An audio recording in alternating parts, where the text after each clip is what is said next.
Ayan, hello mga kabalogs. Ayan nga ang Chocomucho Flying Titan at spotted sa airport ngayong 5:30 AM. Nakarating na sila ng Pilipinas at syempre may kwento ang Sisi Rondina. Pakinggan. Nakauwi na kami. Nakatulog kasi ako sa biyahe guys kanina. So, dumiretso na lang ako ng tune up dito. Tapos, literal nung pagka ng eroplano,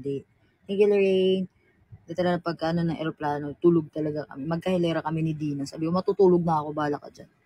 So, natulog kami dalawa.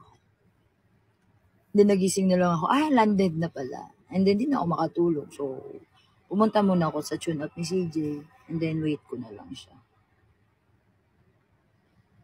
Oo, hindi kami magkakilala kagabi. I mean, sa flight namin kanina, hindi talaga. Swear. So, yeah. Bakasyon muna. And then, balik na ulit next week sa training. Dumating kami mga 5:45 AM.